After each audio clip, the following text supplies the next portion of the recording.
They told her she was digging her own grave. In a way, they were right, except that grave would turn out to be everyone else's salvation. Montana Territory, the autumn of 1887. The first time Edith Callahan drove her pickaxe into the hillside behind the abandoned mining claim, the sound echoed across the valley like a gunshot. Sharp, defiant, a declaration of war against everything the world had taken from her. Her neighbor Virgil Braddock rode up on his chestnut mare and sat watching for a full 10 minutes before speaking. He was a big man, Braddock, owning the largest cattle ranch in the valley, had opinions about everything and shared them whether you asked or not. The pickaxe rose and fell, rose and fell. Edie didn't look up. "You know there's no gold in that hill," he finally said. "The prospectors checked it years ago. Nothing but clay and rock." Edie paused just long enough to wipe the sweat from her forehead with the back of her hand. Her knuckles were already raw, her shoulders burned. But her eyes, when she looked at Braddock, held something that made him shift uncomfortably in his saddle. "I'm not looking for gold." "Then what exactly are you doing, Mrs. Callahan, building a home?" Braddock laughed. It was a sharp sound, dismissive, the kind of laugh men reserve for women who don't know their place. Beside Edie, her golden retriever Russet raised his head and growled softly, the fur along his spine standing up. "A home in a hill." Braddock shook his head slowly. "Ma'am, with respect, your husband left you that cabin not 200 yards from here. 4 walls, a roof, a fireplace. What more does a woman need?" Edie looked at him then, really looked at him, with eyes that had seen too much to care about the opinions of men who had seen too little. "My husband is dead, Mr. Braddock." The words hung in the air between them. "The cabin he built has walls so thin I can hear the wind laughing at me through every crack. Last winter I burned every piece of furniture we own just to keep from freezing. Every chair Thomas ever made, every table, the bed frame his father gave us as a wedding gift. I fed them all to the fire one by one, and I still woke up with ice in my hair." She turned back to the hillside. "This winter I'm going to sleep warm, and I'm going to do it underground where the cold can't reach me." Braddock stared at her for a long moment. Then he shook his head again, slower this time, the way men do when they've decided a woman has lost her mind and there's no point in arguing. "Suit yourself, Mrs. Callahan. But when that tunnel collapses on your head, don't expect anyone to dig you out." He rode away without looking back. Edie watched him go. Then she turned to Russet, who was still watching the retreating figure with suspicion. "Don't worry about him, boy. He'll learn." She raised the pickaxe again. The hill waited. 6 months earlier, Edie had stood in the same spot under very different circumstances. April of 1887. The spring thaw had come late that year, reluctant as if the land itself didn't want to reveal what it had been hiding. Silas Callahan had gone out to check the trap lines in February. A routine trip, 2 days, maybe 3. He'd done it 100 times before. He never came back. The search parties went out the next morning. 20 men from town, plus another dozen from the surrounding ranches. They combed the mountains for 2 weeks, fighting through snowdrifts that reached their horses' chests, calling his name until their voices gave out. Nothing. The snow was too deep, they said. The terrain too treacherous. The odds too long. Edie knew he was dead by the end of the first week. She felt it in her bones, the way you feel a change in the weather.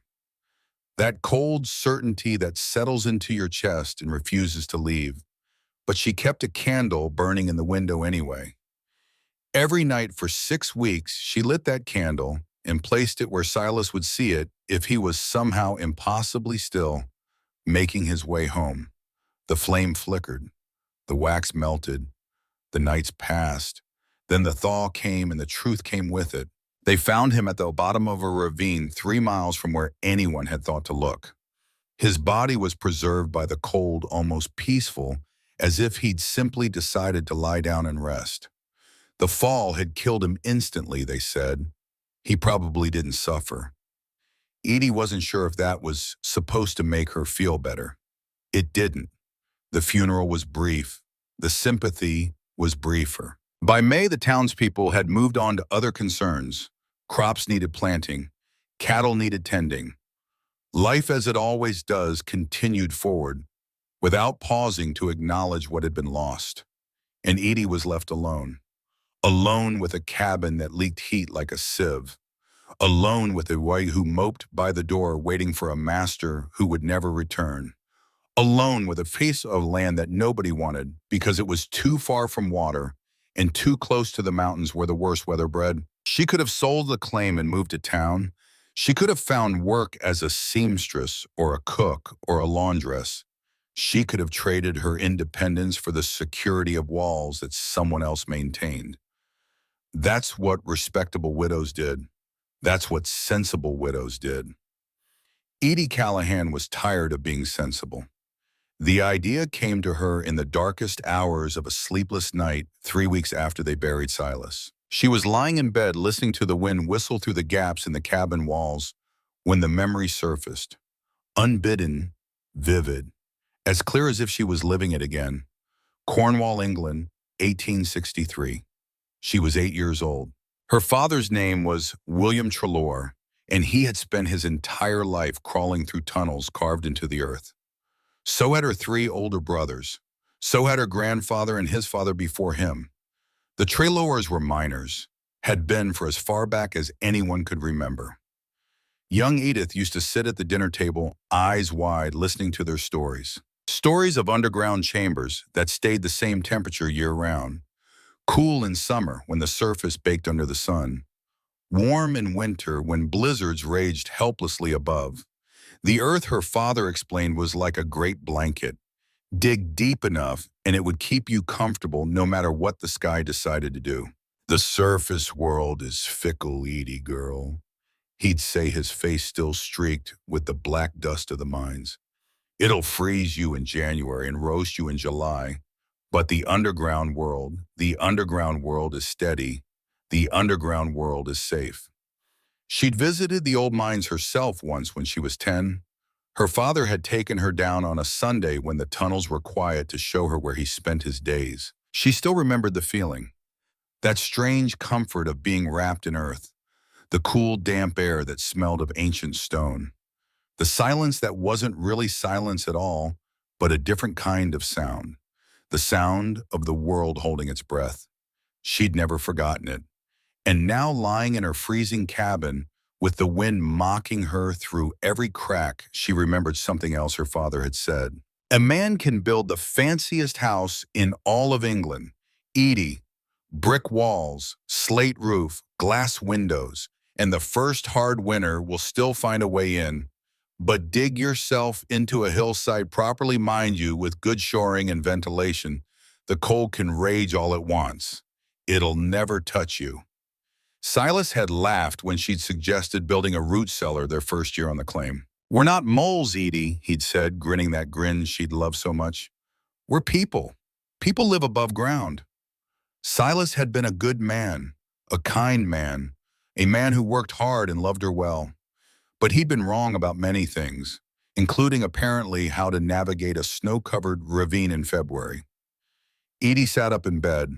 Russet raised his head from the spot by the cold fireplace, watching her with questioning eyes. I'm going to build us a home, Russet, she said quietly. A real one that winter can't touch.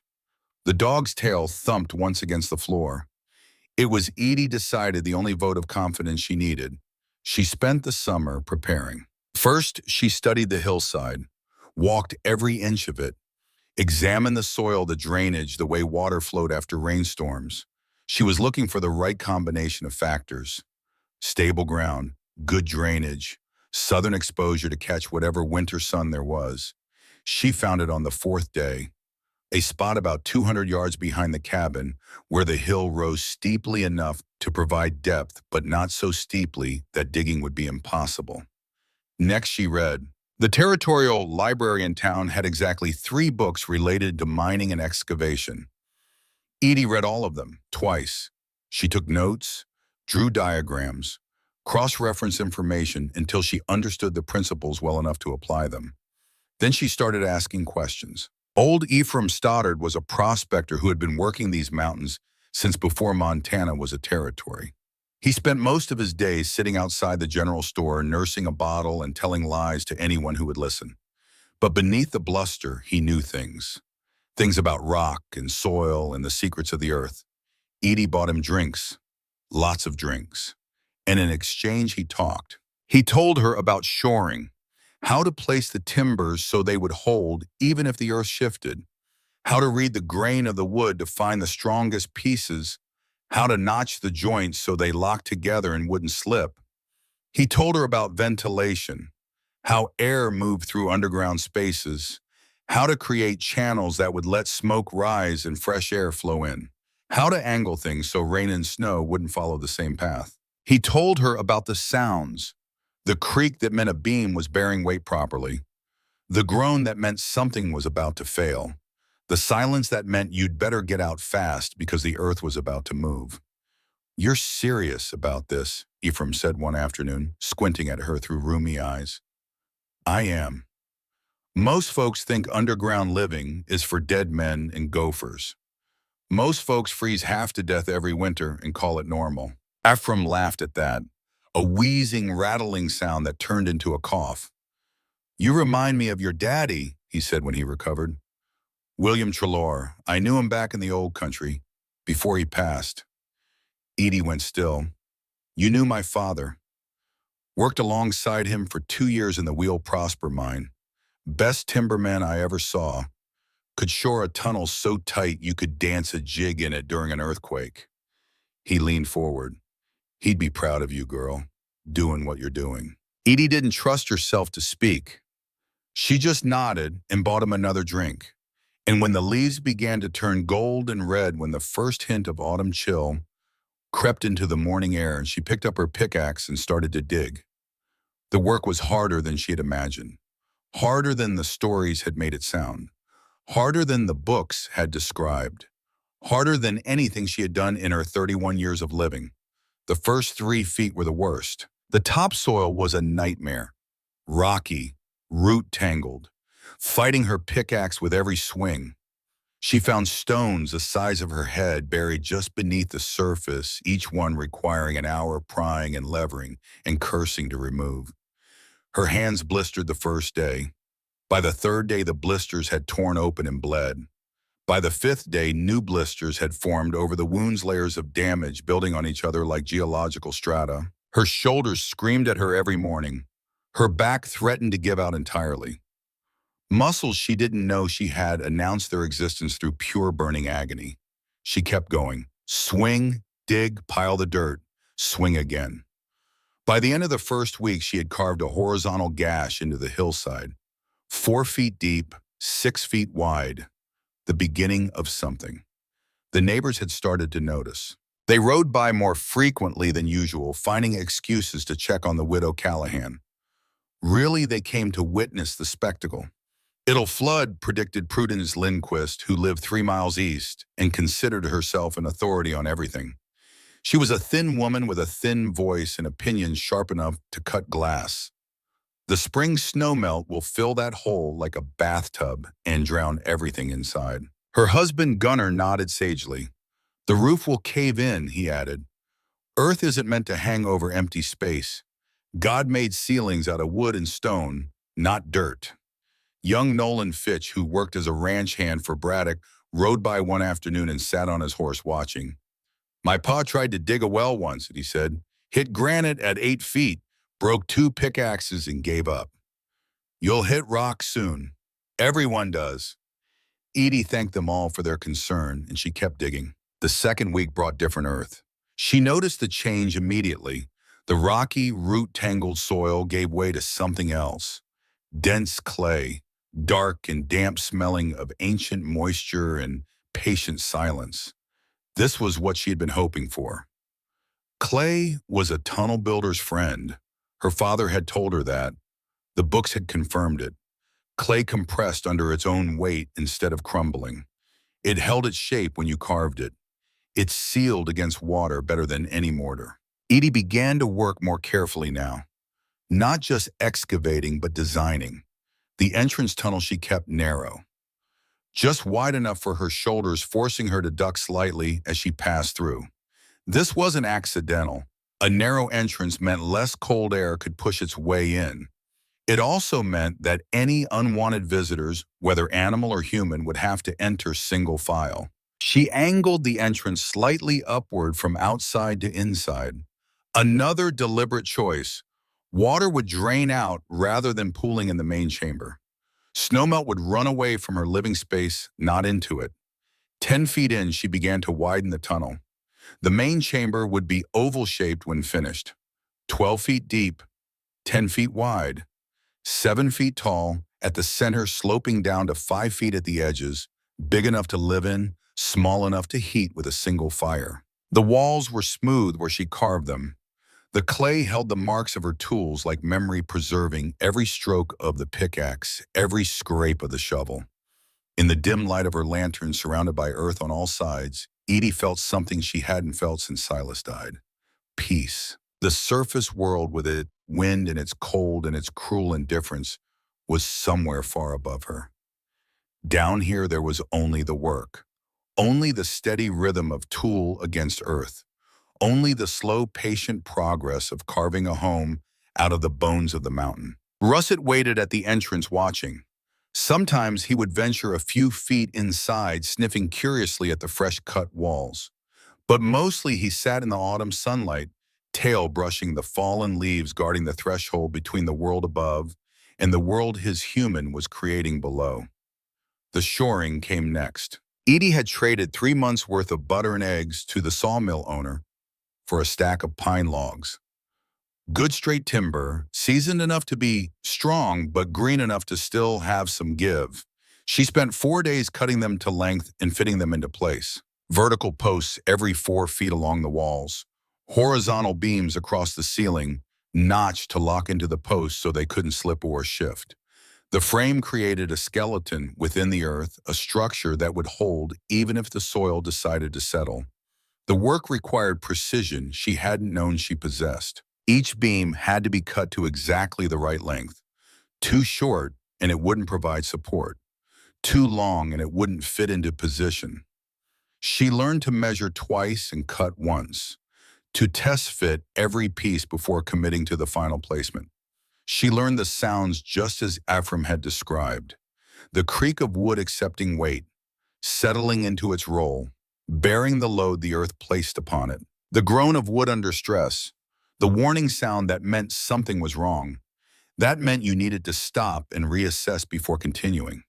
She made mistakes. Of course she made mistakes. She was teaching herself a trade that men spent years apprenticing to master. One of her early ceiling beams split along a hidden crack, a flaw in the wood that hadn't been visible from the outside. The beam dropped 6 inches before the neighboring supports caught the load, showering her with dirt and debris. Her heart stopped for 3 seconds, the longest 3 seconds of her life. Then the structure held. Edie replaced the damaged beam that same day.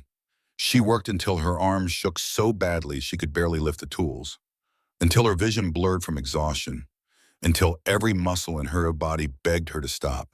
She didn't stop. A single weak point could bring down everything she had built, everything she was building. She had learned that lesson in the span of a heartbeat, and she would never forget it. From that day forward, she inspected every piece of timber before using it, tested it with her weight, listened to its voice. Only the wood that passed her examination made it into the structure. She didn't make the same mistake twice. Between the logs, she packed more clay. But not plain clay. She mixed it with straw from the barn, creating a thick, fibrous paste that she spread between the timber frames like mortar. She had learned this technique from one of the library books, a volume about ancient building methods in the Middle East. The straw-clay mixture, when dried, would become almost as hard as brick. It would stabilize the walls and create a smooth interior surface that would be easy to keep clean. The work was messy. The mixture got in her hair, under her fingernails, into every crack and crevice of her clothing. Some nights she spent an hour just trying to get clean enough to sleep. But the walls were taking shape. By the 3rd week, she had a tunnel, a real tunnel, 10 feet long, opening into a chamber that was starting to feel like a room. The neighbors still came to watch, but something had changed in the way they looked at her. Prudence Lindquist arrived one afternoon, her earlier prediction about flooding conveniently forgotten. "How do you keep the air from going bad?" she asked, peering into the entrance with obvious curiosity. Edie showed her the ventilation channels she had carved into the upper walls, angled passages that would let stale air rise and escape while fresh air flowed in from the entrance. "Physics," she explained. "Warm air rises. If you give it a path, it will follow that path. The key is creating circulation without creating drafts." Prudence nodded slowly as if she understood. She probably didn't, but she asked more questions before she left, and her voice had lost its earlier sharp edge. October brought the first frost, and with it a change in the town's attention. The Braddock Ranch lost 2 calves to an early cold snap. The animals had frozen overnight in a pasture that should have been safe for another month. A freak occurrence, everyone said. Just bad luck. The Lindquist farm discovered that their root cellar had flooded. Half their winter vegetable stores had rotted before anyone noticed. Prudence spent 3 days in tears, and Gunner spent 3 days in the saloon. The Fitch family, still working on their impossible well, finally struck water. But the water was brackish and undrinkable, contaminated by some underground mineral deposit that nobody had known existed. All that work for nothing. Meanwhile, Edie's tunnel remained dry, remained stable, remained increasingly habitable. She had finished the main chamber and begun work on the fireplace. It was a stone structure built against the back wall of the oval room. She had gathered the stones herself, one by one, from the stream bed 2 miles away, carried them back in a canvas sack until her shoulders ached from the weight. The fireplace was small, barely 2 feet wide, but in an enclosed underground space, even a small fire would generate more than enough heat. The chimney was the tricky part. She built it at an angle not straight up, a diagonal passage that rose through the earth until it emerged from the hillside 20 feet above and 30 feet behind the main chamber. The design was based on the old Cornish mine ventilation systems her father had described. The angled chimney would draw smoke out naturally, the warm air rising through the passage like water flowing downhill. The angle would prevent rain and snow from falling straight into the flue. She tested it on a cold October evening, built a small fire in the fireplace, watched the smoke spiral upward, held her breath. The smoke found the chimney, rose into it, disappeared. Outside, a thin gray trail emerged from the hillside and dissipated into the evening air. Edie allowed herself a small smile, the first smile she realized since Silas died. The town stopped laughing, started watching. Samuel Garrett came by again in late October, this time without the smirk, without the dismissive tone, without the superiority that had colored every word of their first conversation. He stood at the entrance of the tunnel. She had framed it with timber now, a proper doorway, with a heavy oak door she had salvaged from an abandoned homestead. The wood was weathered but solid. It would keep out wind and weather and unwanted visitors equally well.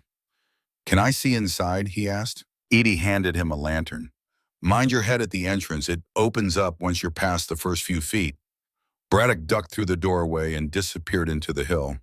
For a long moment there was silence, just the sound of the wind and the distant call of a hawk circling overhead. Then his voice echoed back, muffled by layers of earth. "Good Lord." When he emerged, his expression had transformed completely. The dismissiveness was gone. The condescension had vanished. In its place was something that looked almost like respect. "It's warm in there." He sounded genuinely astonished. "Must be 15, 20 degrees warmer than out here." 55 degrees Fahrenheit, Edie said. "The Earth maintains that temperature year-round at this depth. Cooler than a summer day. Warmer than a winter night. It's physics, Mr. Braddock, not magic. You built a fireplace, underground. The chimney vents through the hillside. The smoke rises naturally. The angle prevents backdrafts. I could show you the diagrams if you're interested." Braddock stared at her as if seeing her for the first time. "Mrs. Callahan," he said slowly, I owe you an apology. Edie didn't respond, just waited. When you started this project, I thought, he trailed off. You thought I was crazy. Yes, he had the grace to look embarrassed. I thought you were crazy. You weren't alone in that opinion. No, I wasn't. He looked back at the tunnel entrance, at the solid door frame, at the thin wisp of smoke rising from the hillside above. I was wrong. This is something else entirely. He mounted his horse, paused. If you don't mind me asking, Mrs. Callahan, where did you learn to do this? Edie thought of her father, of dark tunnels beneath the moors of Cornwall, of stories told by lamplight while the wind howled outside their cottage. My father was a tin miner in England. He spent 40 years underground. He taught you all this. He taught me to listen, to observe, to understand that the earth isn't our enemy, it's just indifferent, like everything else in this world. It will kill you if you are careless, but if you respect it, if you learn its rules and follow them, it can be the best friend you ever had. Braddock nodded slowly, processing.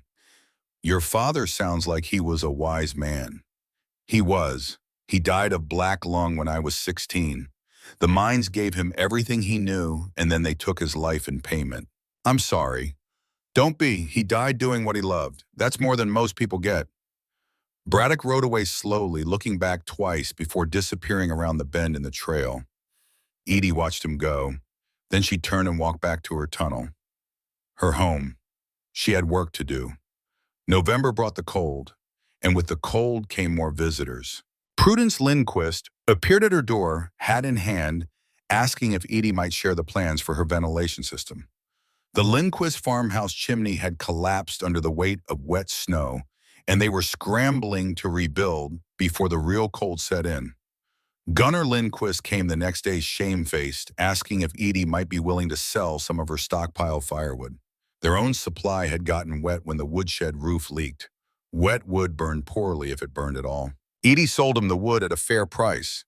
Then she showed him how to build a proper woodshed with a sloped roof and raised floor that would keep the moisture out.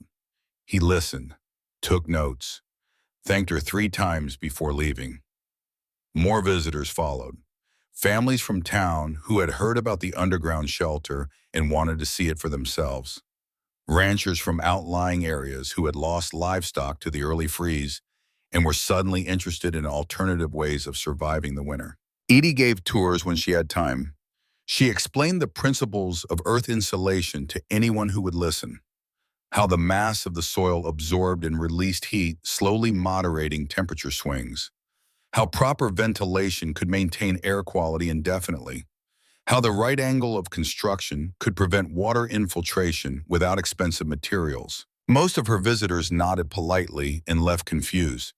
Underground living was too strange, too different from what they knew, too much of a departure from the way things had always been done. But a few asked intelligent questions, a few stayed to learn, a few looked at the smooth walls of her underground chamber and saw not madness, but possibility. Through it all, Edie continued to improve her home. She laid plank flooring over the packed earth at the bottom of the chamber.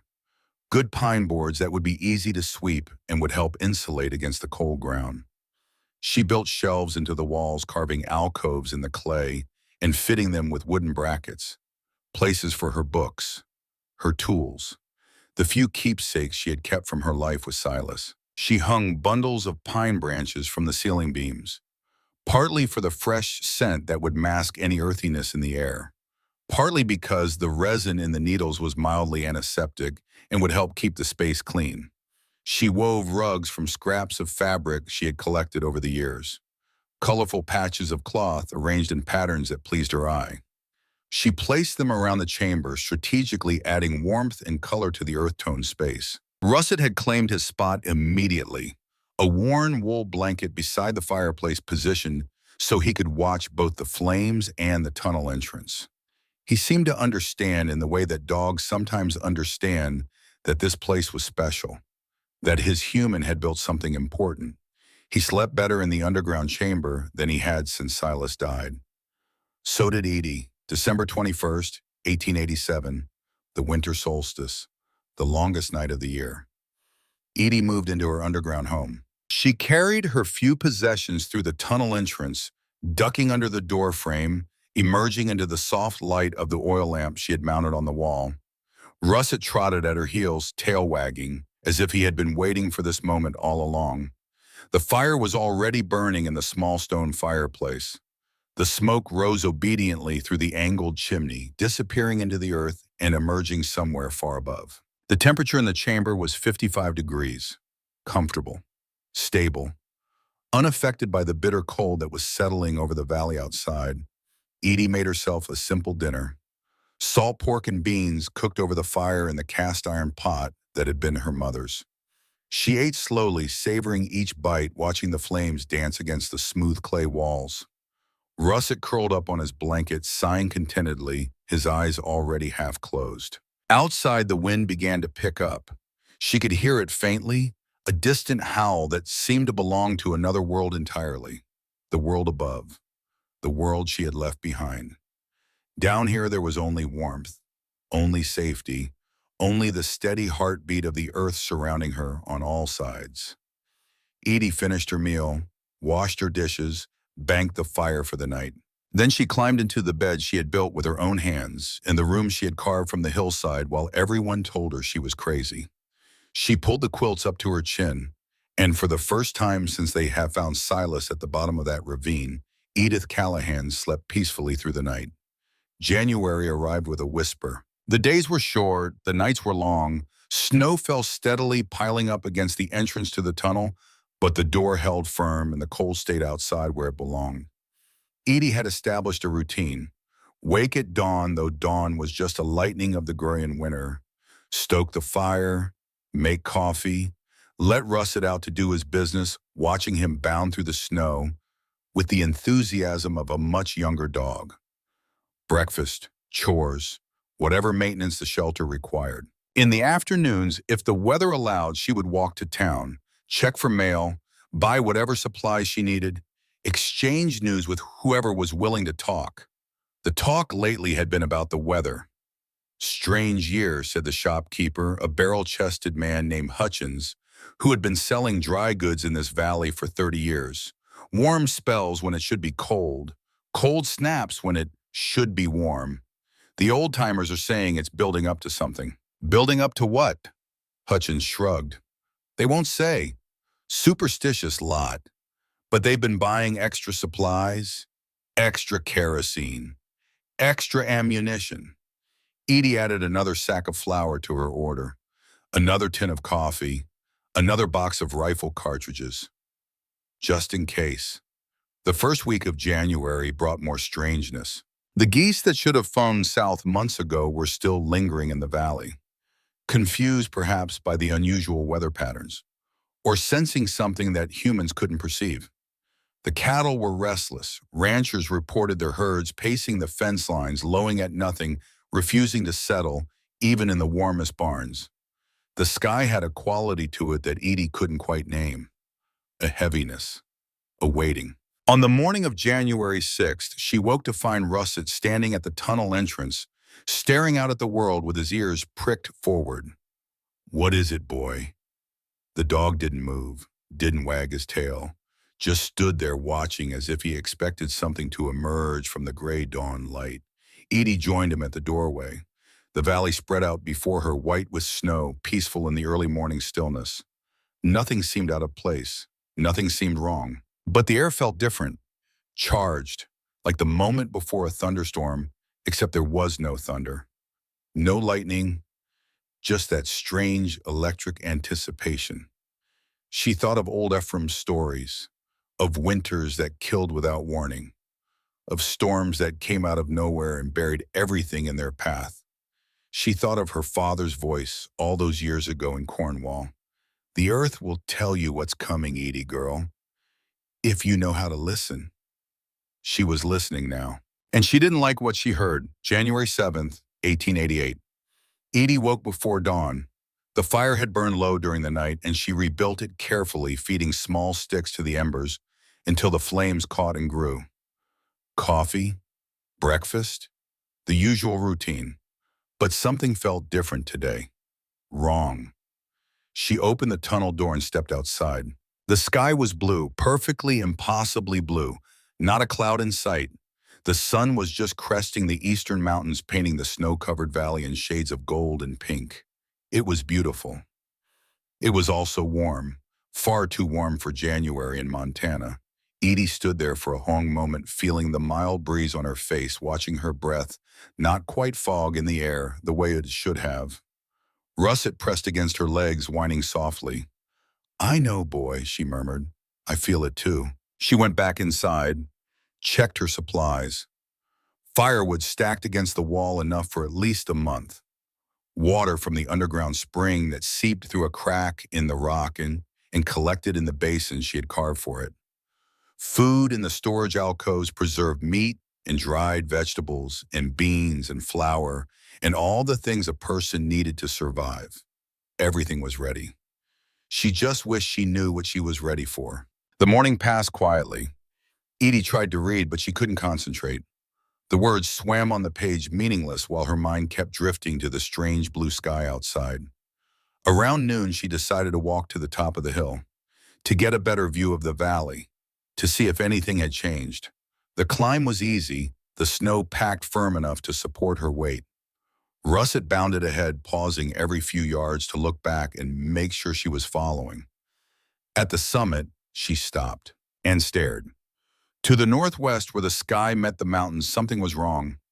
The blue was gone. In its place was a wall of white, dense, solid, moving toward the valley with impossible speed. Edie had never seen anything like it.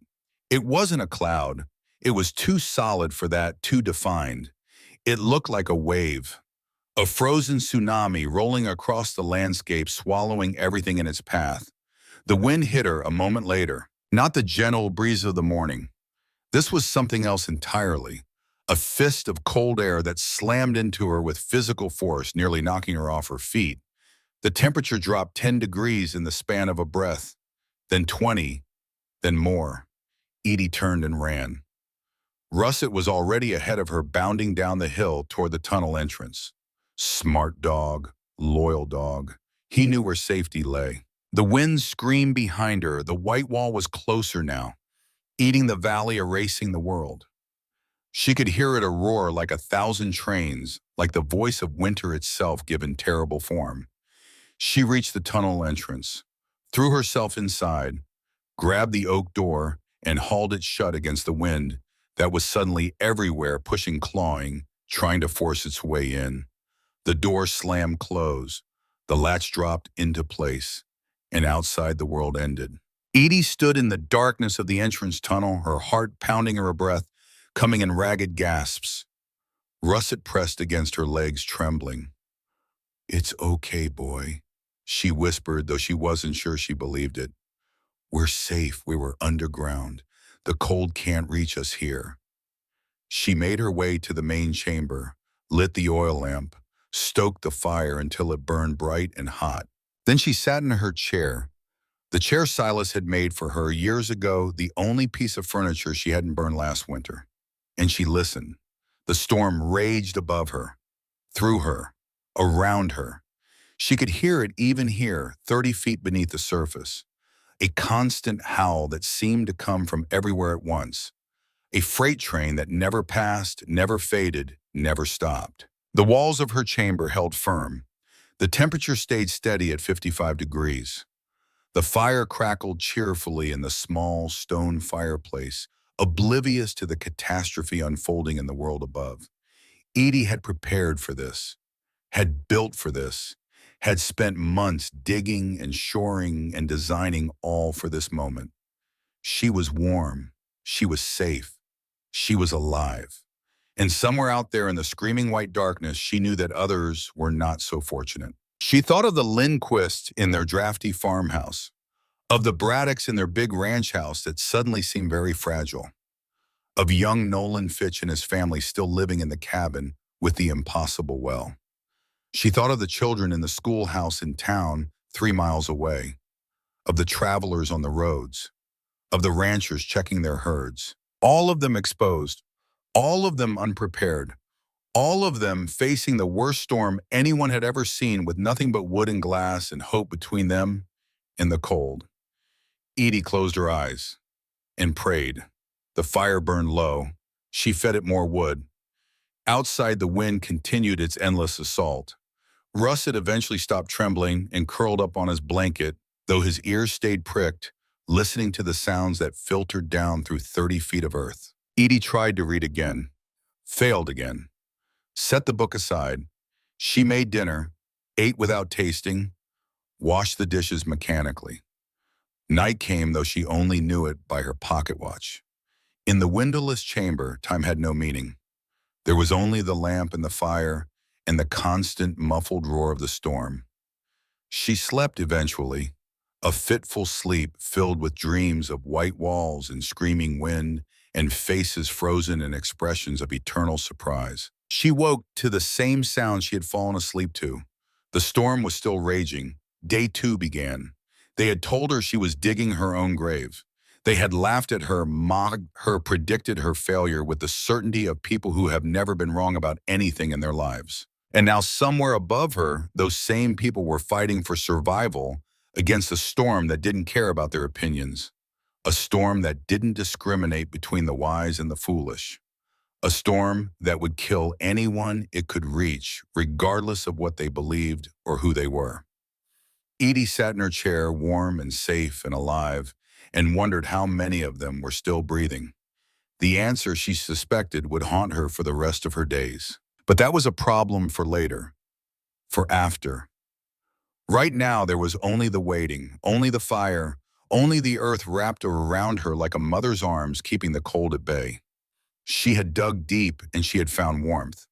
Now she could only hope that others would find their way to her door before it was too late. The storm raged for 3 days. 3 days of endless, howling wind. 3 days of white darkness above the earth. 3 days of temperatures that dropped so low the mercury in thermometers froze solid in their glass tubes. Edie lost track of time in that underground chamber. The lamp burned, the fire crackled. Russet slept and woke and slept again, his dreams filled with twitching paws and soft whimpers. She rationed her activities the way she rationed her food. Reading for an hour, then chores, then cooking, then more reading. Anything to fill the endless hours while the world above her tore itself apart. On the morning of the 3rd day, something changed. The sound shifted. The constant roar that had become so familiar she barely heard it anymore began to fade, to diminish, to transform from a scream into a moan, into something that might eventually become silence. Edie set down her book and listened. Russet raised his head from his blanket, ears pricked forward. The wind was dying. She didn't trust it at first. Storms could be deceptive. They could pause and gather strength and return with renewed fury. She had learned that lesson in Cornwall, watching Atlantic gales batter the coast for days on end. But as the hours passed, the quiet deepened. The muffled howl faded to a whisper. The whisper faded to nothing. By late afternoon, the only sound in the chamber was the soft crackle of the fire and the steady drip of water from the underground spring. Edie stood, stretched muscles that had grown stiff from too many hours in the chair, walked to the tunnel entrance with Russet at her heels. Her hand rested on the door latch. She hesitated. 3 days she had been sealed in this earthen womb. 3 days cut off from the world above. 3 days of not knowing what was happening to her neighbors, her community, the people who had mocked her, and the people who had learned from her. Part of her didn't want to know. Part of her wanted to stay here forever, warm and safe, and ignorant of whatever horrors awaited on the other side of that oak door. But that wasn't who she was. That wasn't who her father had raised her to be. She lifted the latch, pushed the door. It didn't move. Edie pushed harder. The door shifted slightly, then stopped. Something was blocking it from the outside. Something heavy and solid and completely immovable. Snow. Of course. The storm had been raging for 3 days. The snow would have piled up against the entrance, drifting higher and higher until it formed a wall of white. She was buried. The realization sent a spike of panic through her chest. Trapped, sealed in, unable to escape even if she wanted to. Then the panic faded, replaced by something calmer, something more practical. She wasn't trapped, she was protected. The snow would insulate the entrance even better than the door alone, and snow could be dug through. All she needed was time and a shovel.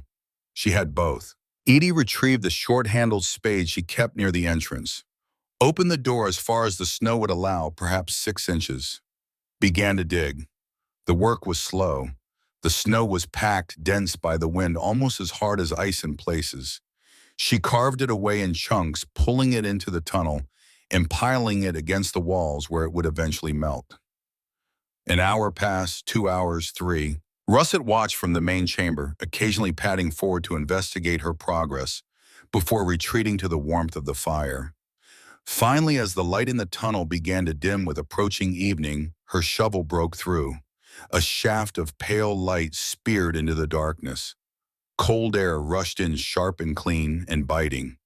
Edie widened the hole, climbed through, and stood on the surface of an alien world. The valley had been transformed. Snow lay 15 feet deep in places, sculpted by the wind into fantastic shapes that bore no resemblance to the landscape she had known. Drifts rose like frozen waves, their crests curled and crystalline. Hollows gaped where the wind had scoured the ground bare, exposing dead grass and frozen earth. The sky was clear, impossibly clear, a blue so deep and pure it almost hurt to look at. The sun hung low on the western horizon, painting the snow in shades of gold and orange and pink. It was beautiful. It was also a graveyard. Edie knew it in her bones, knew it the way she had known Silas was dead before they found his body. This storm had killed many.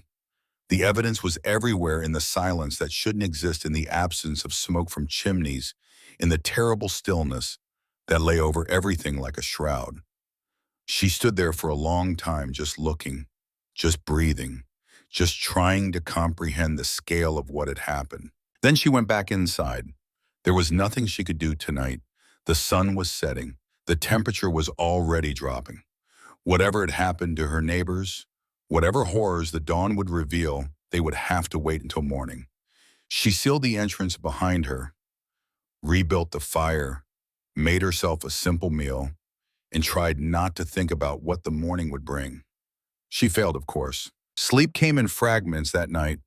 She would drift off for an hour, maybe 2, then jerk awake with her heart pounding and images of frozen faces dancing behind her eyes. The faces of people she knew. Martha Lindquist with her sharp tongue and sharper opinions. Old Ephraim with his stories of winters past. Young Nolan Fitch, barely more than a boy with his whole life ahead of him. Were they alive? Were they dead? Were they somewhere in between, clinging to existence in drafty houses while the cold crept closer and closer? She didn't know. She couldn't know. And that uncertainty was worse than any truth could have been. Dawn came gray and cold. Edie dressed in her warmest clothes, wool undergarments, flannel shirt, heavy canvas trousers, fur-lined coat, leather boots with extra socks stuffed inside. She packed a small satchel with supplies, dried meat, a flask of water, matches, a knife, basic medical supplies salvaged from the cabin she had abandoned. Russet watched her preparations with eager eyes. His tail wagged slowly, hopefully. Yes, boy, you can come.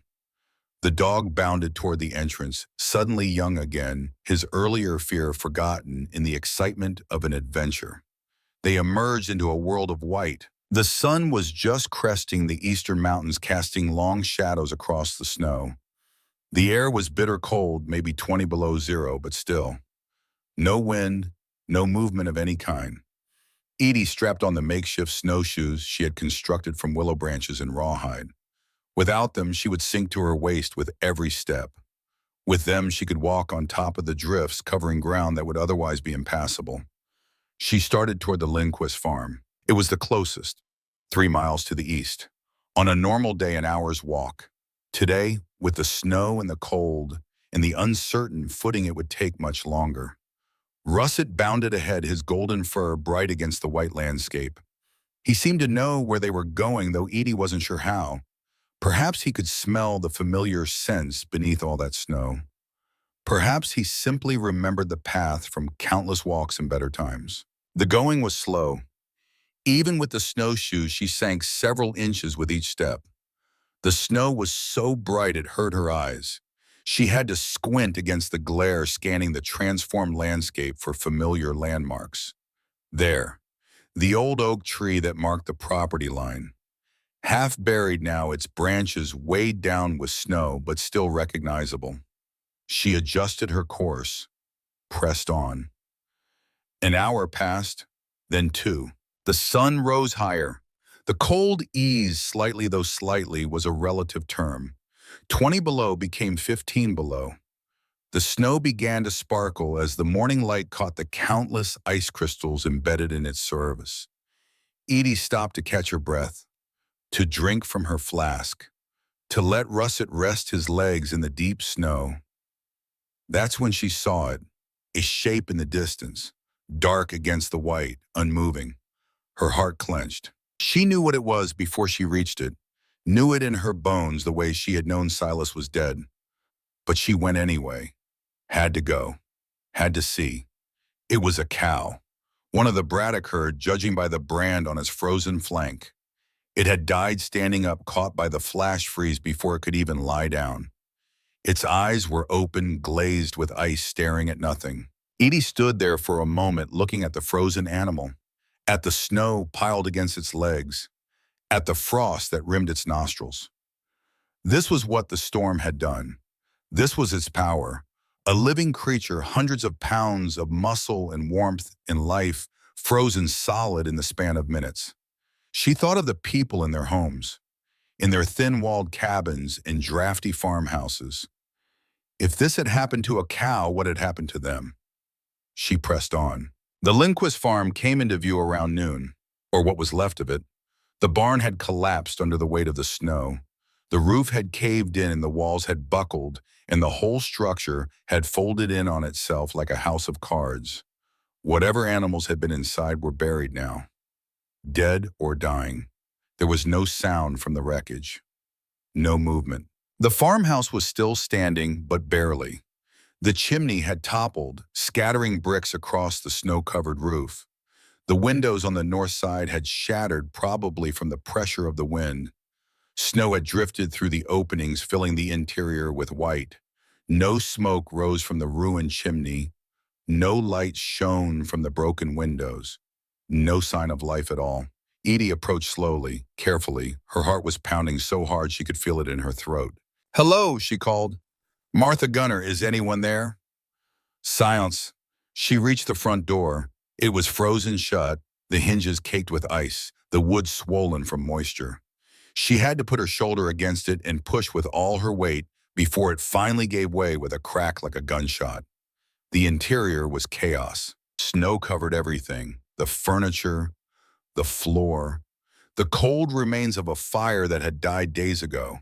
Frost coated the walls. Ice hung from the ceiling beams in crystalline stalactites. And in the corner, huddled together beneath a pile of blankets and quilts, and every piece of clothing they owned, were Prudence and Gunnar Lindquist. They weren't moving. Edie's breath caught in her chest. Then Prudence stirred, raised her head, looked at Edie with eyes that were glassy with fever but unmistakably alive. "Mrs. Callahan." Her voice was barely a whisper, cracked and weak and disbelieving. "Is that really you?" Edie crossed the room in 3 strides, knelt beside the huddled couple, pulled back the blankets to assess their condition. They were both alive, barely. Their lips were blue, their skin was pale and waxy. The early stages of frostbite marked their fingers and toes, but they were breathing. Their hearts were beating. They had survived. Somehow, impossibly, they had survived. "Can you walk?" Edie asked. Prudence shook her head weakly. "Gunnar, his leg. He went out to check the barn. The door hit him when the wind came. I don't think it's broken, but he can't put weight on it." Edie looked at Gunnar. He was conscious but dazed, his eyes unfocused, his breathing shallow. Hypothermia, advanced but not terminal. He needed warmth and rest and time, but he could recover. They both could. I'm going to get you out of here, Edie said. My shelter is 3 miles west. It's warm. It's safe. Can you make it that far? Prudence looked at her, at the woman she had mocked for digging a hole in a hillside, at the woman she had called crazy foolish, a waste of everyone's concern. I'll make it, she whispered. Whatever it takes. The journey back was the hardest thing Edie had ever done. Harder than digging the tunnel, harder than shoring the ceiling, harder than surviving that first winter alone after Silas died. Gunnar couldn't walk. His leg was badly swollen, possibly fractured, and every step sent waves of agony through his body. They had to support him between them, Prudence on one side and Edie on the other half, carrying him through snow that seemed determined to swallow them whole.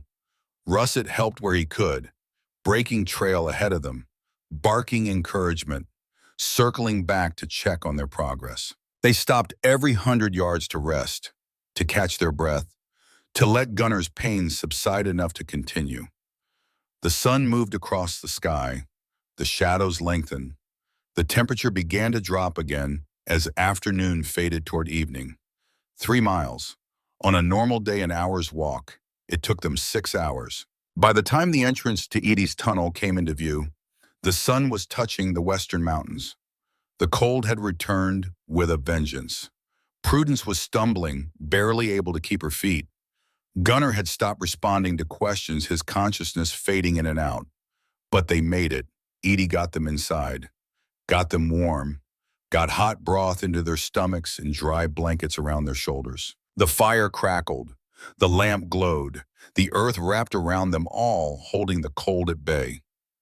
Prudence wept, great heaving sobs that shook her thin frame. Tears of relief and gratitude and exhaustion all mixed together. I'm sorry, she kept saying between sobs. I'm so sorry for everything I said, everything I thought. You saved us. You saved our lives. Edie didn't know how to respond to that, didn't know what to say, so she just held the other woman's hand and let her cry. The next morning, Edie went back out. She had to. There were others out there, other neighbors, other families, other people who might be clinging to life in the wreckage of the storm. She checked the Fitch place first, found it empty, the family having fled to town before the storm hit. A stroke of luck that might have saved their lives. She checked the old prospector's cabin, where Ephraim Stoddard lived. Found it buried under a drift so deep she couldn't even see the roofline. No way to reach the door. No way to know if anyone was inside. She moved on, kept searching. By the end of the second day, she had covered most of the valley, had found frozen cattle by the dozens, had found collapsed barns and shattered windows and homes filled with snow. But she hadn't found any more survivors. Hadn't found any more bodies either, which she supposed was a mercy. The town 3 miles to the east was beyond her reach. The snow was too deep, the distance too great, her supplies too limited. Whatever had happened there would have to wait until the roads were clear. She returned to her shelter as darkness fell. Checked on the Lindquists. Gunnar was awake now, alert, his leg elevated on a pile of blankets. The swelling had gone down. Not broken after all, just badly bruised. Prudence had recovered enough to be embarrassed by her earlier breakdown. She busied herself, helping with chores, cleaning, cooking, anything to keep her hands occupied and her mind off what they had all survived. That night, the three of them sat around the fire while Russet dozed on his blanket. Nobody spoke for a long time. Then Prudence cleared her throat. How did you know? Edie looked at her. Know what? That this was coming? That you needed to build this place? Edie considered the question. Thought about her father's stories. About the lessons she had learned in the tin mines of Cornwall. About the cold certainty that had settled into her bones last winter as she burned furniture to survive. I didn't know a storm like this was coming, she said finally. Nobody could have predicted this, but I knew that winter in Montana was dangerous. I knew that one bad night could be the difference between life and death. I knew that the cabin Silas built wouldn't protect me forever. She paused, stared into the flames. My father used to say that the surface world is fickle. It'll freeze you in January and roast you in July. But the underground world is steady. The underground world is safe. Your father sounds like a wise man. He was. He died young, though. The mines got him in the end. Dust in the lungs. But he taught me things before he went. Things I never forgot. Gunnar spoke up from his makeshift bed. His voice was weak but clear. What made you actually do it, though?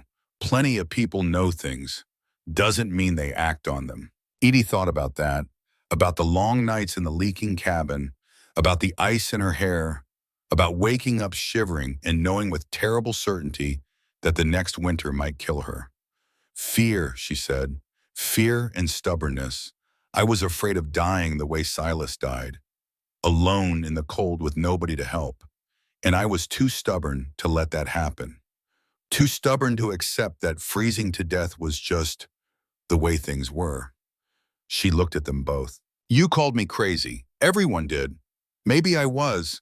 But sometimes crazy is just another word for desperate enough to try something different. The fire crackled. The silence stretched. Then Prudence laughed.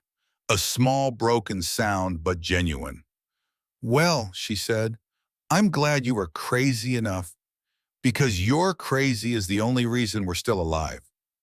4 days after the storm ended, Edie heard something she hadn't expected. Voices. Faint at first, barely audible over the crackle of the fire. Then louder. Closer. Multiple voices calling out in the frozen landscape above. She grabbed her coat and hurried to the entrance. Climbed through the hole she had dug in the snowdrift. Emerged into the pale morning light. A search party was making its way across the valley. 6 men on horseback, their animals struggling through the deep snow, their breath steaming in the cold air. At their head was Virgil Braddock. He spotted Edie standing at the entrance to her tunnel and pulled his horse to a stop. His face was haggard, exhausted, aged 10 years in the span of a week. Mrs. Callahan. His voice was hoarse. Thank God. We thought, when we couldn't find anyone at your cabin, we thought, I'm alive, Edie said, and I'm not alone. The Lindquists are inside. Gunnar's leg is injured, but they're both recovering. Braddock's eyes widened. The Lindquists are alive. We went to their farm yesterday. The place was destroyed, we assumed. They were close to death when I found them, but they were going to be fine. The relief on Braddock's face was almost painful to witness. He dismounted, stumbling slightly in the snow, and walked toward her. The town, he said. It's bad. 14 people confirmed dead, and there are still families we haven't been able to reach. The schoolhouse, the children. He couldn't finish the sentence. Didn't need to. Edie felt the weight of those words settle into her chest. 14 dead, at least, possibly more, and children among them. What do you need, she asked. Shelter, warmth, somewhere to bring the survivors we found. The town is overwhelmed. Every building that's still standing is packed with refugees, and there's not enough firewood, not enough food, not enough anything. Edie looked at the entrance to her tunnel, at the small space she had carved out of the hillside, a space designed for one person and her dog. Then she thought about those 14 dead, about the children who hadn't made it home from school, about all the people still out there freezing, dying, while she sat warm and safe underground. Bring them here, she said. Anyone who needs shelter. I have room. It was a lie, of course. She didn't have room, not for more than a few people, but room could be made. People could squeeze together. Bodies could share warmth, and it was better than the alternative. Braddock stared at her. Mrs. Callahan, Just bring them, Mr. Braddock. We can figure out the rest later.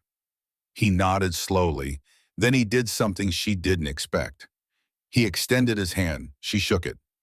Thank you, he said, for what you have done, for what you are doing. Edie didn't know how to respond, so she just nodded and went back inside to prepare. They came in waves. First, a family of four from the outskirts of town. Their house had burned down when the stove overturned during the storm's initial assault. They had survived 3 days in their root cellar, huddled together for warmth, eating raw potatoes and praying for rescue. Then a young mother with twin infants. Her husband had gone out to secure the livestock when the storm hit and never returned. They found his body 2 days later, frozen solid, not 50 yards from the barn door. Then more, and more, and more. By the end of the first week, Edie's underground shelter held 11 people. 11 people in a space designed for one. They slept in shifts, 3 or 4 at a time on the bed and floor, while the others sat against the walls or huddled near the fire. They shared blankets and body heat and whatever food Edie could stretch to feed them all. The air grew thick with the smell of too many bodies in too small space. The fire burned constantly, consuming firewood at an alarming rate. The spring at the back of the chamber worked overtime, barely keeping up with the demand for water. It was cramped, uncomfortable, exhausting, but it was warm, and everyone who entered that tunnel left it alive. Old Ephraim Stoddard arrived on the 9th day. Edie had given him up for dead. His cabin had been buried so deep she couldn't even see it. No smoke from the chimney, no sign of life. But Ephraim was tougher than he looked. He came walking up to the tunnel entrance on his own 2 feet, wrapped in so many layers of clothing, he looked like a walking pile of rags. His face was wind-burned and frostbitten, his beard crusted with ice, his eyes bright with something that might have been madness or might have been triumph. "Told you," he said when he saw Edie. "Told you that underground living was the only way." Nobody listened. Nobody ever listens to old Ephraim. She pulled him inside, got him warm, fed him soup. He talked while he ate, the words tumbling out in a rush as if he'd been saving them up for days. "Dug myself out," he said between spoonfuls. "Storm hit so fast I barely got the door closed. Then the snow started piling up, higher and higher. Couldn't open the door, couldn't open the windows. Thought I was done for." He shook his head, still marveling at his own survival. "But I had a shovel, and I had time, and I remembered what you said about the entrance to your tunnel, how you angled it so snow would drift away instead of against. So I started digging, straight up through the snow. Must have taken me 2 days, maybe 3. Lost track." He held up his hands. The fingers were raw and blistered, some of them blackened at the tips. "Gonna lose a few, I think, but I'm alive. And that's more than a lot of folks can say." Edie looked at his damaged hands, at the frostbite that would claim at least 3 fingers, at the price he had paid for survival. "I'm sorry," she said. "I tried to reach your cabin after the storm. The snow was too deep." Ephraim waved off her apology. "Not your fault, not anyone's fault except that storm. That was a killer, that was. Worse than anything I've seen in 50 years of living in these mountains." He leaned closer. "But I heard what you've been doing, taking people in, keeping them alive. The whole valley's talking about it. About the crazy widow who dug herself into a hill and ended up saving everyone." Edie shook her head. "I haven't saved everyone. 14 people are dead, maybe more. And how many would be dead without you 20, 30 more?" She didn't have an answer for that. Ephraim reached out and patted her hand with his damaged fingers. "Your daddy would be proud," he said. "William Trelaw would be so proud of his little girl." Edie felt tears prick at her eyes. She blinked them back. "Thank you," she whispered. "That means more than you know." The days blurred together. Edie fell into a routine of sorts. Wake before dawn, stoke the fire, prepare whatever food they had, check on the injured, the sick, the traumatized, organize the able-bodied to help with chores. She became a leader almost by accident. People looked to her for guidance, for instruction, for hope. She gave what she could. The Lindquists recovered enough to help with the work. Prudence, who had once mocked Edie's foolishness, became her most devoted assistant. She cooked and cleaned and tended to the sick with a fervor that bordered on obsession. Guilt, Edie supposed. Prudence was working off the debt she felt she owed. Edie didn't try to stop her. There was too much work to be done. Gunner's leg healed slowly. He couldn't walk without a crutch, but he could sit by the fire and whittle. He made spoons and cups and small toys for the children who passed through the shelter. Useful things, things that gave him purpose. Russ had appointed himself guardian of the tunnel entrance. He would sit by the door for hours, hours pricked, waiting for the sound of approaching footsteps. When someone new arrived, he would bark twice, alerting Edie, then lead the newcomer inside with tail-wagging hospitality. Good dog. Loyal dog. He had always understood more than anyone gave him credit for. 2 weeks after the storm, Edie received her first outside visitor. A reporter from the Helena Independent had made the treacherous journey from the capital to cover the disaster. He was a young man, barely 25, with ink-stained fingers and eyes that saw everything and revealed nothing. His name was Howard Clement, and he wanted to tell her story. Edie was reluctant at first. She had never sought attention, had never wanted to be famous. She had built a shelter to survive, not to become a curiosity. But Clement was persuasive. People need to hear this, he said, not just here in Montana, everywhere. What you did, what you built. It could save lives in the future. It could change how people think about surviving these winters. She let him interview her, showed him the tunnel, the shoring, the ventilation system, the fireplace with its angled chimney, explained the principles in terms simple enough for his readers to understand. He took notes furiously, asked questions she had never considered, pushed her to articulate things she had always just known instinctively. When he left 3 days later, he shook her hand and made a promise. I'm going to make sure everyone knows what you did here, Mrs. Callahan. Every newspaper in the territory, maybe every newspaper in the country. People need to know that survival isn't just luck. It's preparation, it's knowledge, it's having the courage to do something different. Edie watched him ride away through the still deep snow. She wondered if anyone would actually read his story. She wondered if it would matter if they did. 3 weeks after the storm, the final count came in. The schoolhouse blizzard, as people were already calling it, had killed 235 people across the Montana territory alone. Hundreds more across the Dakotas, Nebraska, Minnesota. Children caught between school and home. Ranchers checking on livestock. Travelers on roads that became death traps in minutes. It was the worst disaster in the history of the American frontier. And in the middle of it all, in a tiny underground shelter carved into a hillside by a widow that everyone had called crazy, 23 people had survived. 23 people who would have died without that shelter. 23 people who owed their lives to a woman who had listened to her father's stories and refused to freeze. The numbers were small compared to the death toll, a drop in the bucket of tragedy. But to those 23 people, to their families, to the community that would rebuild around them, those numbers meant everything. Spring came late that year. The snow lingered well into April, reluctant to release its grip on the land. But eventually, inevitably, the thaw arrived. The drift shrank, the roads cleared, the frozen ground softened enough to bury the dead. Edie attended 7 funerals in 3 weeks, stood by gravesides while preachers spoke of God's mysterious ways, watched coffins lowered into earth that had so recently been their enemy. She didn't speak at any of the services, didn't know what to say. What could anyone say in the face of such loss? But she was there, present, bearing witness.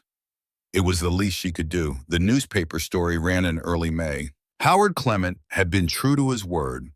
The Helena Independent gave it front-page placement with illustrations of the underground shelter and detailed explanations of its construction.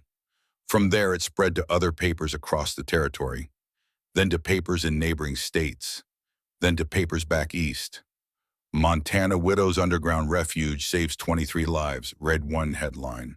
The woman who dug deep and found safety, read another. Lessons from the blizzard, how earth-sheltered living could prevent future tragedies. Read a third. Suddenly, everyone wanted to talk to Edith Callahan.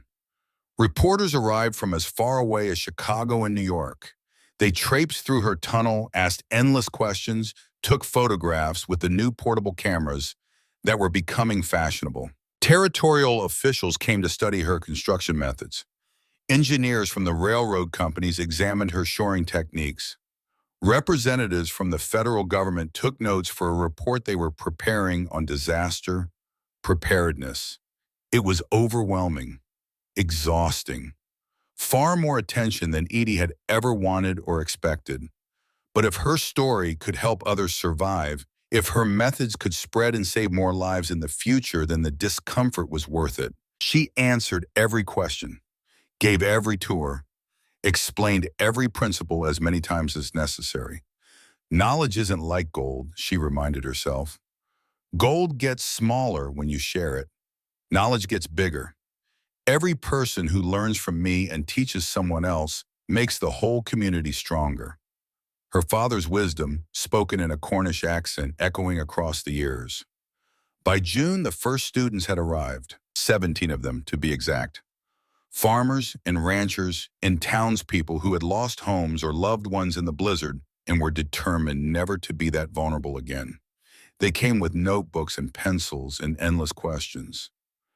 They came ready to learn. Edie taught them everything. How to choose a site, how to evaluate soil stability, how to dig efficiently without exhausting yourself, how to shore a tunnel so it would hold even under the weight of heavy snow, how to angle a chimney so smoke would rise and rain would stay out, how to create ventilation channels that would maintain air quality indefinitely. She drew diagrams, built models, took her students into the tunnel and showed them every detail of its construction. Some learned quickly, others struggled. A few gave up after the first week, deciding that underground living was too strange, too different, too far from what they knew. But most stayed, most learned, most went home and started digging their own shelters. By autumn, there were 8 new underground structures in the valley. By the following spring, there were 20. Within 5 years, this technique had spread across the Northern Territories, adapted and modified for different soils and climates, but always based on the same principles Edie had learned from her father's stories and refined through her own desperate necessity. Not everyone approved, of course. Some preachers denounced underground living as unnatural, an affront to God's design. Man was meant to live on the surface, they said, not burrow like animals. Some newspapers mocked the trend, called it a fad that would pass, compared the shelter builders to prairie dogs and moles. Some experts dismissed the whole thing as unnecessary. The schoolhouse blizzard was a once-in-a-generation event, they said. No point in preparing for something that rare. Edie listened to all of it. Then she kept teaching, because she knew something that the critics didn't. She knew that winter didn't care about opinions, didn't care about theology, didn't care about statistics or probabilities or expert assessments. Winter was simply cold, and cold killed, and the only way to survive cold was to be ready for it. Underground, where the temperature never changed, where the earth itself became your ally, where a woman could sleep warm through the worst blizzard in history while everyone above her froze. The letter arrived in August of 1888, 7 months after the storm.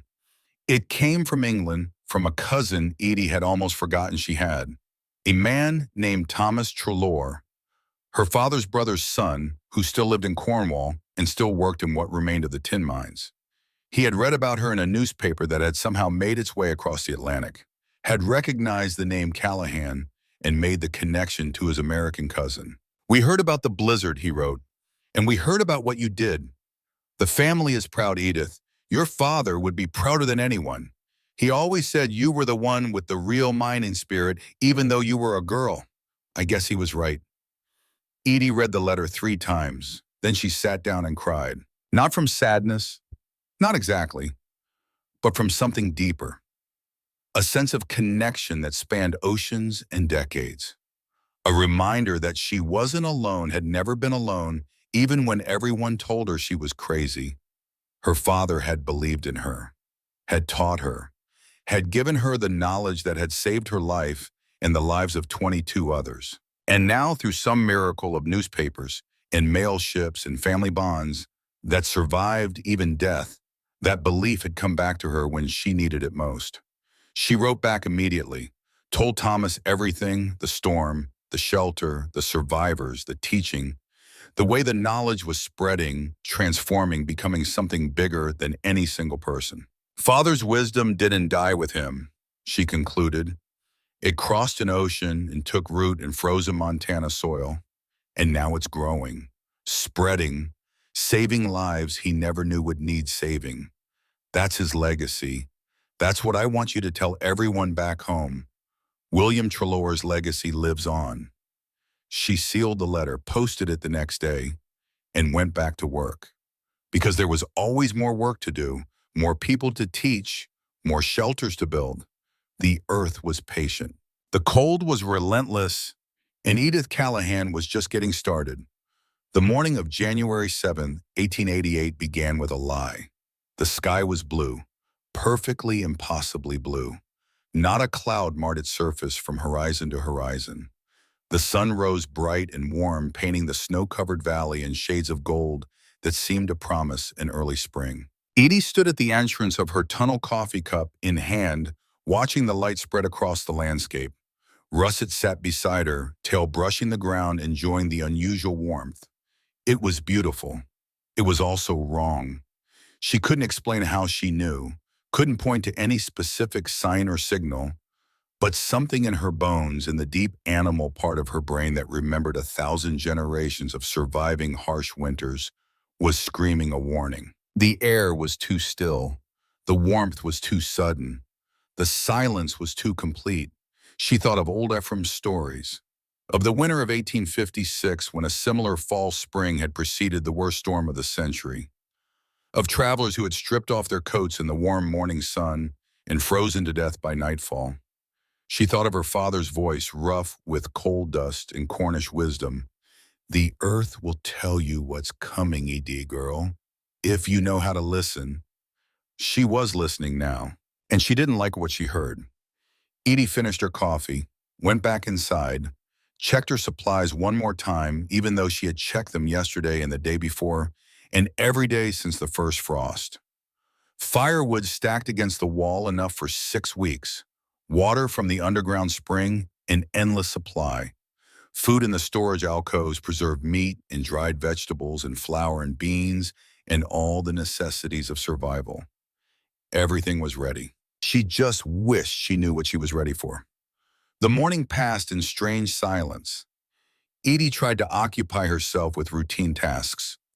Swept the floor, reorganized the storage shelves, mended a tear in her winter coat.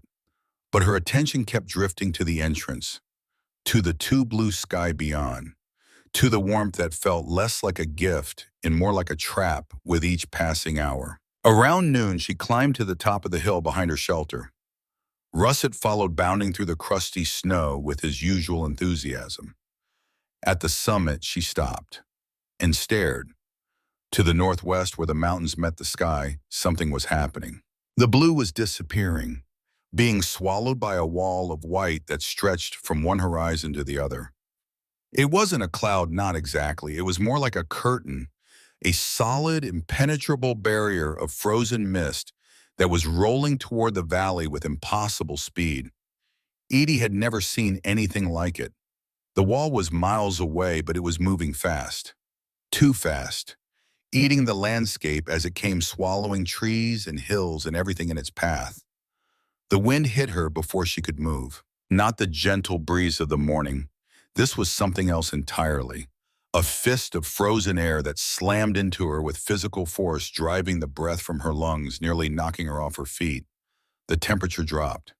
10 degrees in the span of a heartbeat. Then 20. Then more so fast she could feel the cold sinking into her bones like knives. Edie turned and ran. Russet was already ahead of her, racing down the hillside toward the tunnel entrance. Smart dog. Loyal dog. He knew where safety was.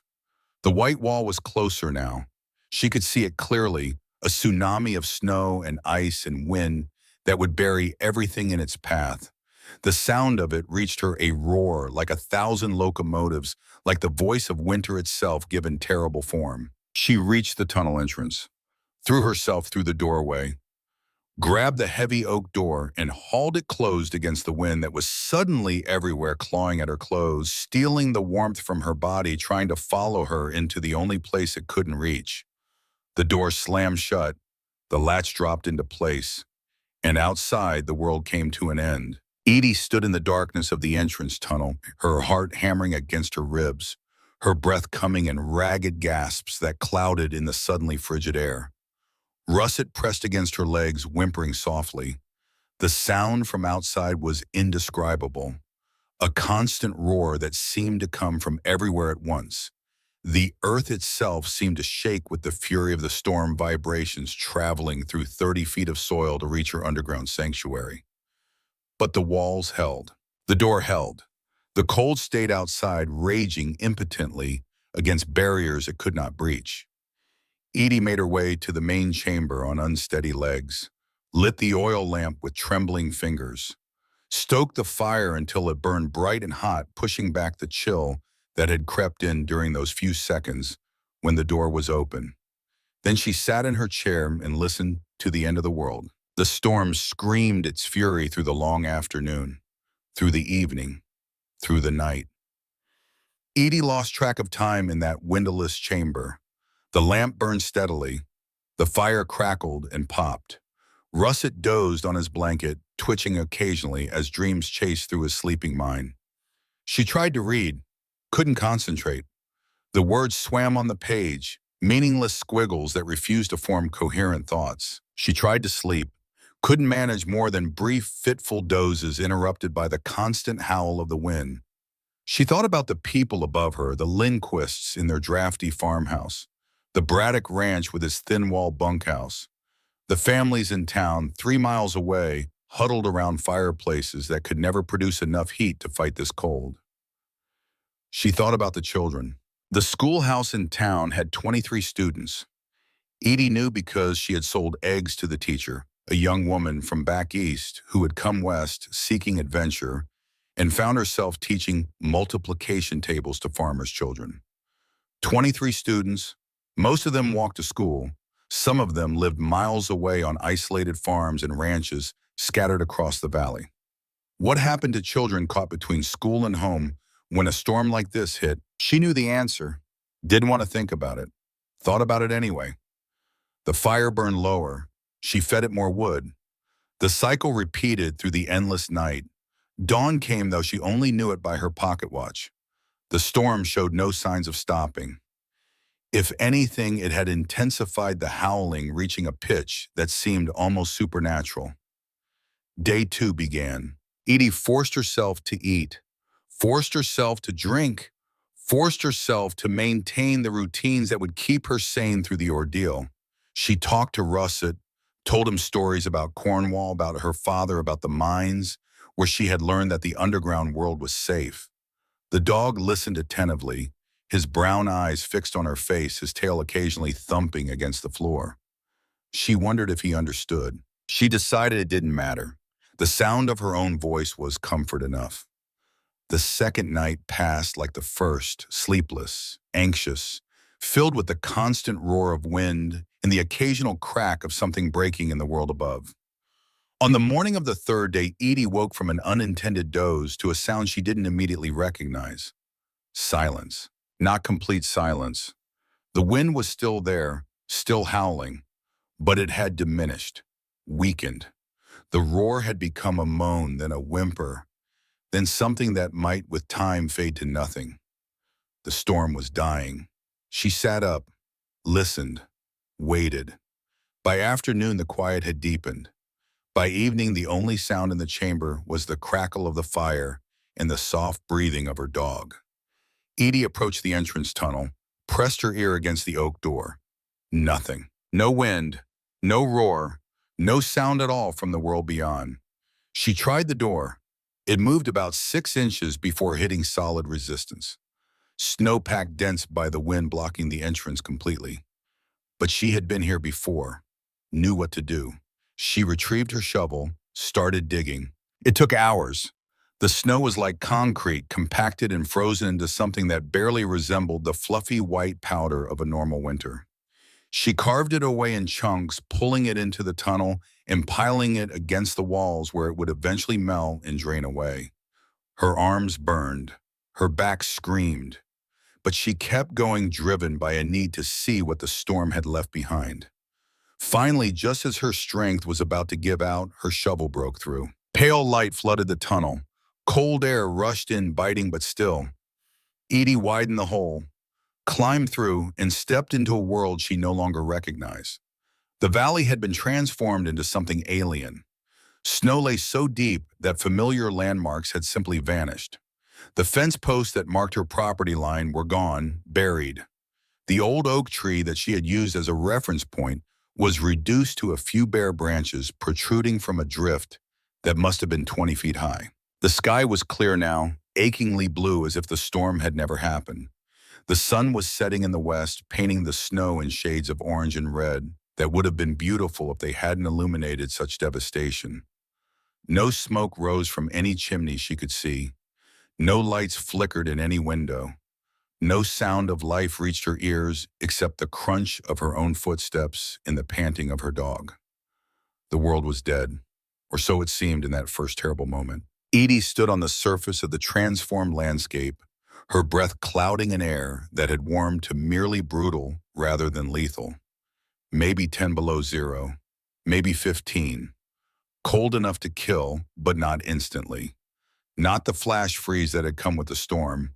She should go back inside, should wait for morning, should approach whatever horrors awaited in the light of day rather than the gathering darkness. But she couldn't. She had to know. She strapped on her snowshoes and started walking. The going was treacherous. Even with the snowshoes, she sank ankle deep with every step. The drifts rose and fell unpredictably, hiding obstacles threatening to swallow her whole. Russet stayed close, no longer bounding ahead with his usual enthusiasm. He seemed to understand that this was not a normal walk.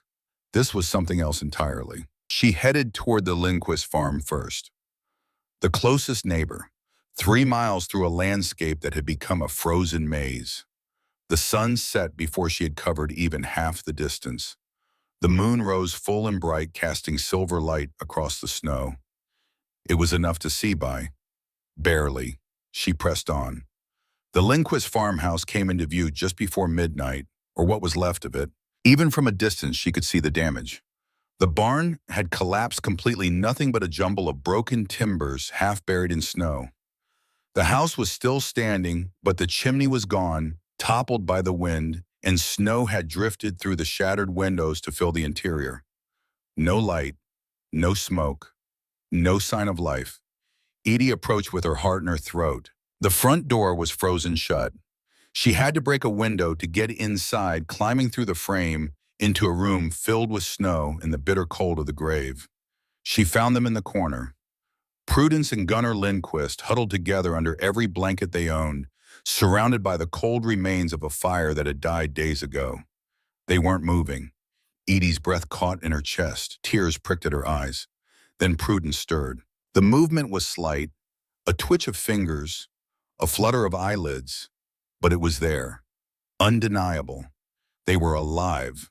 Barely, Edie crossed the room in 3 strides, knelt beside the huddled couple, pulled back the blankets to assess their condition. Hypothermia, advanced but not terminal.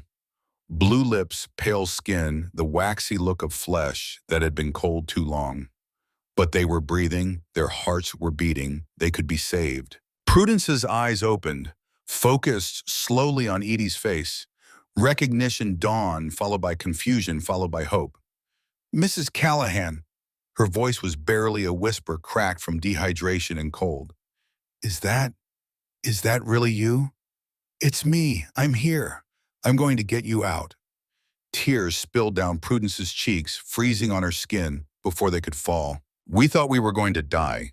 The fire went out, and we couldn't get it started again. Our hands, we couldn't feel our hands." "Don't talk. Save your strength. Can you walk?" Prudence shook her head weakly. "Gunnar's leg. He went out to check the barn when the wind came. The door hit him. I don't think it's broken, but he can't.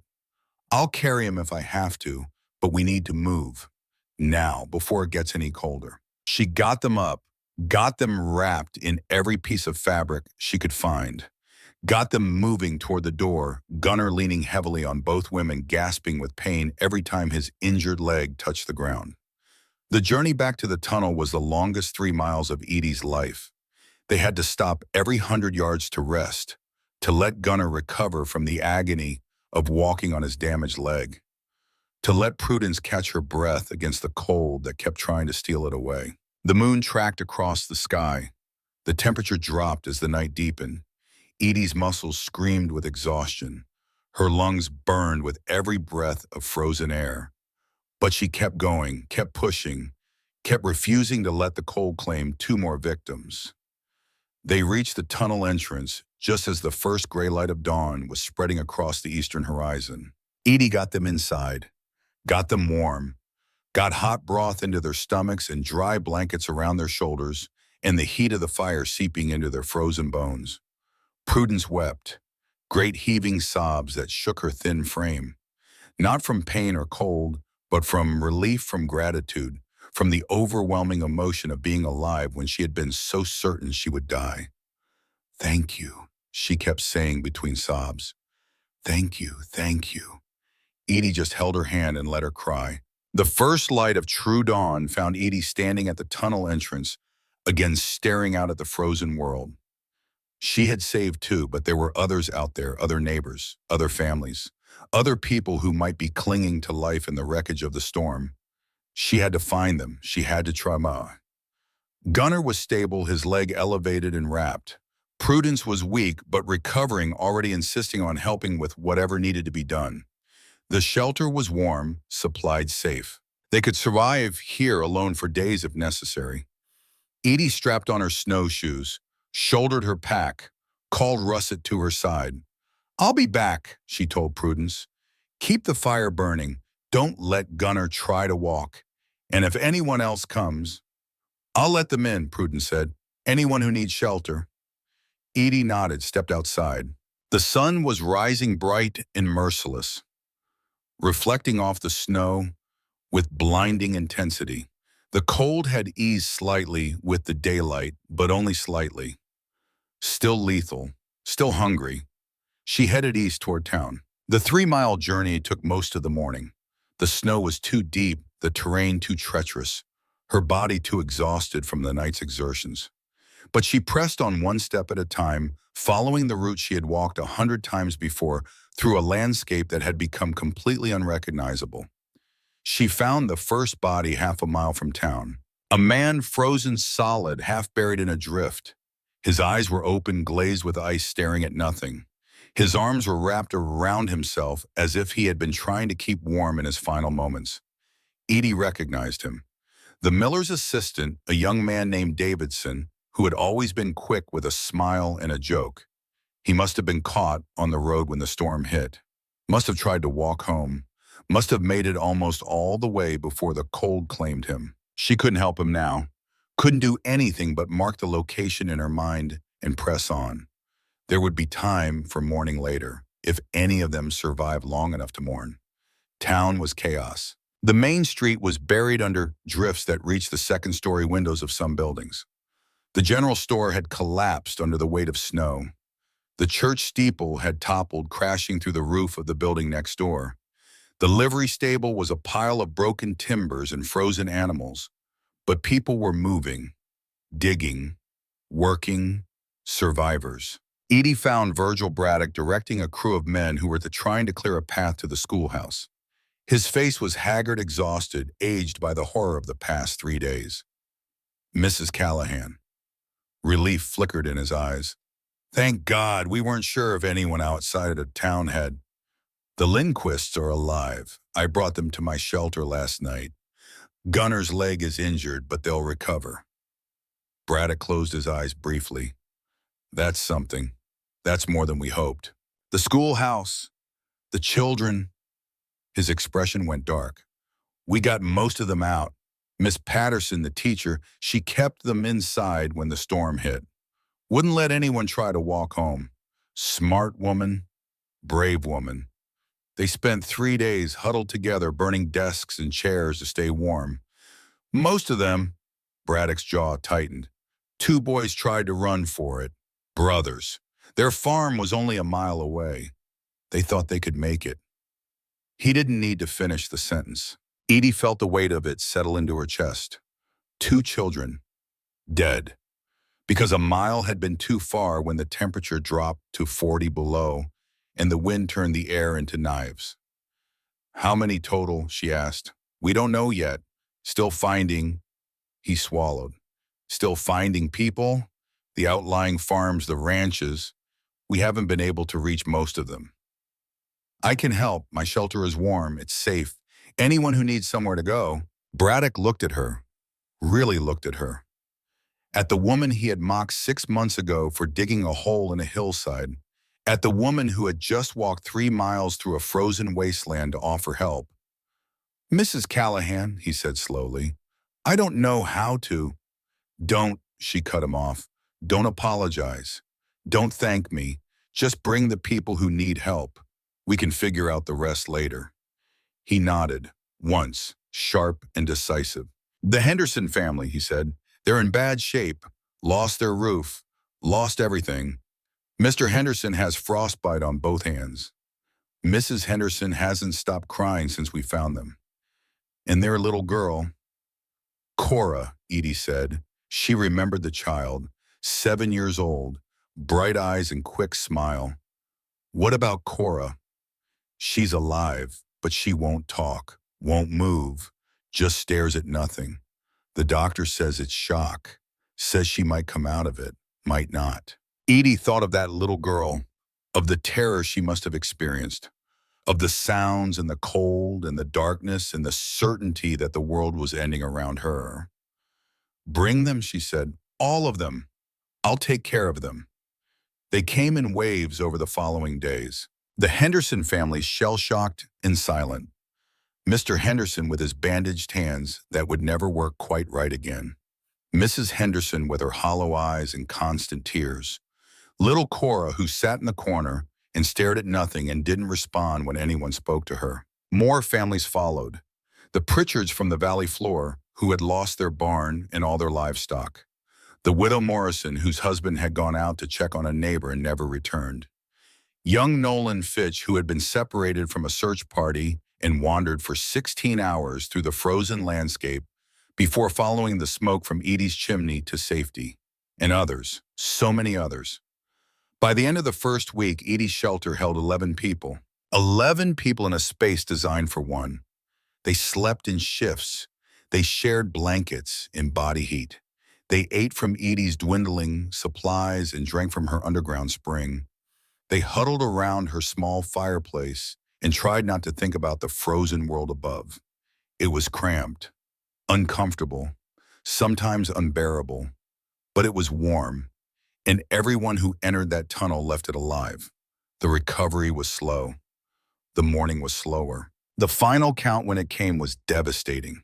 The schoolhouse blizzard had killed over 300 people across the Northern Territories. In the valley alone, 14 were confirmed dead, with more bodies likely to be found when the spring thaw came. But in Edie's shelter, in that small oval chamber carved from a hillside, 23 people had survived. 23 people who would have died without those earthen walls, without that stone fireplace, without the knowledge passed from a Cornish miner to his daughter, to a frozen valley in Montana. 23 people who owed their lives to a woman that everyone had called crazy. The spring of 1888 came late and tentative, as if the land itself was reluctant to release its grip on winter. But eventually, inevitably, the thaw arrived. The snow retreated, the roads cleared, the frozen earth softened enough to accept the dead. Edie attended every funeral, stood at every graveside, listened to every prayer spoken over every coffin lowered into the ground. She didn't speak at any of the services. What could she say? What words could possibly address such loss? But she was there, present, bearing witness. It was the least anyone could do. When the funerals were over, when the dead were buried and the living had begun the long process of rebuilding, Edie called a meeting. 17 people showed up.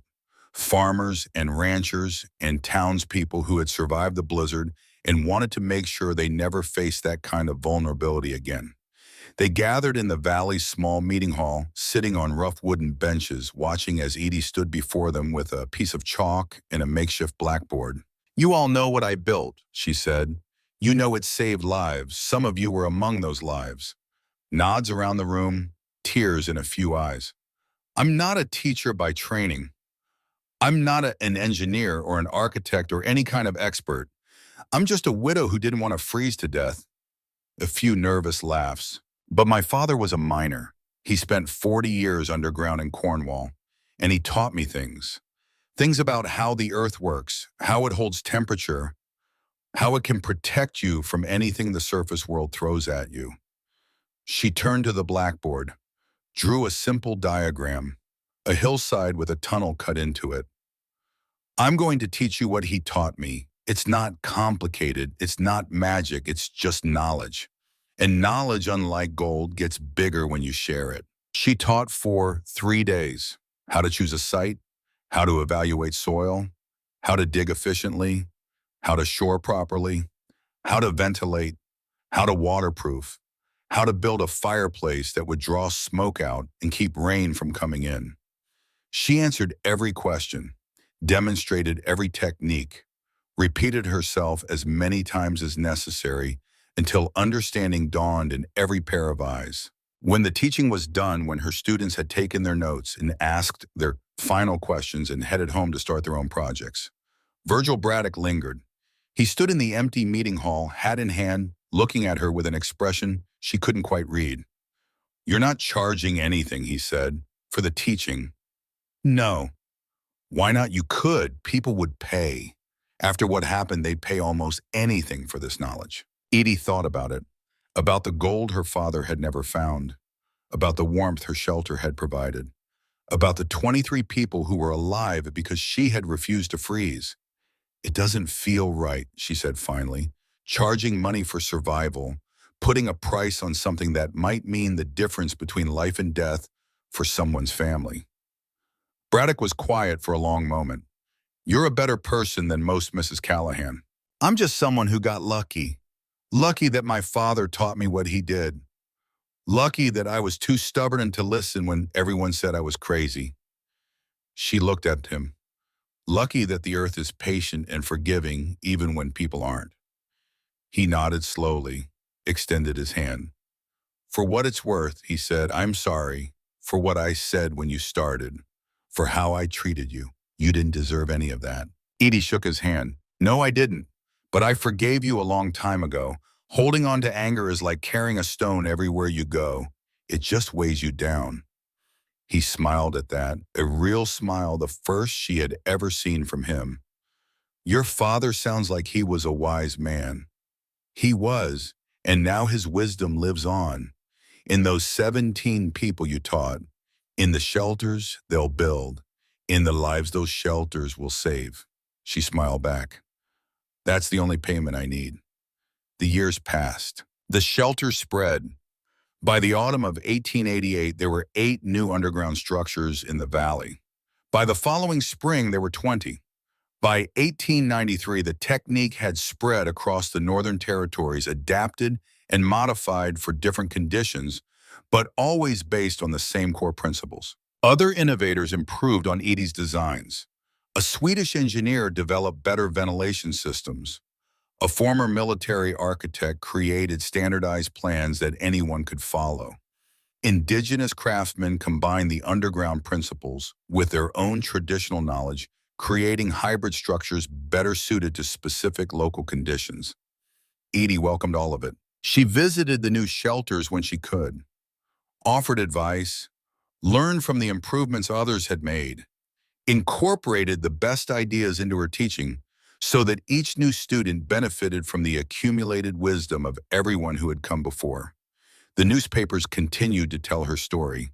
The woman who dug deep, the widow who saved a valley, the crazy pioneer who turned out to be the sanest person in Montana. She gave interviews when asked, posed for photographs, answered the same questions over and over again with patience that surprised even her. But the attention never changed her. She still lived in her underground shelter, still tended her small garden, still walked to town for supplies with Russet at her heels, still taught anyone who wanted to learn for free because knowledge was meant to be shared. Russet died in the winter of 1894. He was old by then, gray around the muzzle, slow to rise in the mornings, content to spend his days dozing by the fire rather than bounding through the snow the way he once had. He passed in his sleep on his blanket by the fireplace, in the same spot he had claimed on the very first night they spent in the underground chamber. Edie buried him at the top of the hill where the smoke from her chimney rose into the sky. She marked the grave with a simple stone and spent the long time sitting beside it, talking to him the way she always had. "You were a good dog," she said, "the best dog. You kept me company when I had no one else. You trusted me when I started digging into that hillside, even though you had no idea what I was doing. You led people to safety when the storm came." She wiped tears from her weathered cheeks. "I'll miss you, boy, every single day." She got other dogs over the years, loved them, lost them, loved again. But Russet was special. Russet had been there at the beginning. The shelter stood for decades.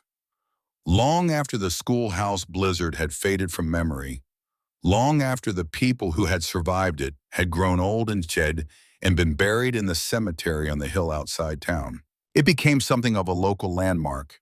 People would bring visitors to see it, tell the story of the widow Callahan and the underground refuge that had saved 23 lives. Eventually, the Historical Society took over maintenance. They installed electric lights to replace the oil lamps, put up informational plaques explaining the construction techniques, trained guides to lead tours and answer questions. The fireplace still worked. The spring still seeped through its crack in the rock. The walls still held their steady 55 degrees winter and summer year after year, decade after decade. Some things, it turned out, were built to last. Edith Callahan died in the winter of 1924. She was 68 years old. Her hair had gone completely white. Her hands, once strong enough to swing a pickaxe for hours, had grown gnarled with arthritis.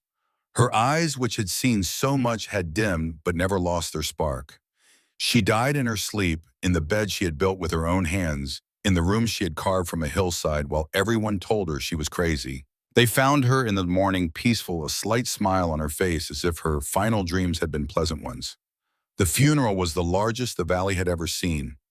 People came from across the territory, from across the country, old students who had learned from her, children of people whose lives she had saved, strangers who had read about her in newspapers and wanted to pay their respects. Virgil Braddock, 92 years old and confined to a wheelchair, insisted on being there. He sat at the front of the crowd, tears streaming down his face as the preacher spoke of courage and wisdom and the power of refusing to accept the way things had always been done. They buried her at the top of the hill next to Russet. The grave marker was simple, just as she would have wanted. Edith Callahan, 1856 to 1924. She dug deep and found warmth. The guides tell her story to every tour group that passes through the shelter. They explain the physics and the engineering, the history and the tragedy. They point out the stone fireplace and the underground spring and the smooth clay walls that still hold the marks of her tools. But the part of the story that stays with people, the part they remember long after they have forgotten, the technical details, is simpler than physics or engineering. It is the story of a woman who lost everything and decided to build something new. A woman who faced an impossible winter and carved out a space where impossible didn't apply. A woman who listened to her own wisdom when everyone else's wisdom had failed. They told her she was digging her own grave. They told her she was crazy, foolish, wasting her time on a fantasy that would collapse around her. She kept digging anyway. And when the storm came, the storm that killed hundreds, that buried houses and froze cattle, and turned the prairie into a frozen hell, she was warm. She was safe. She was alive. And so were the 9 people who found their way to her door, guided by the thin wisp of smoke rising from a hillside. The only sign of life in a world that had surrendered to the cold. Some lessons take a long time to learn. Some people never learn them at all. But Edith Callahan knew. She had always known. The surface world is hostile, unpredictable, deadly. It will take everything from you if you let it. It will freeze you in January and mock your memory in the spring. But dig deep enough and you find something else. You find warmth. You find shelter. You find home. All you have to do is keep digging.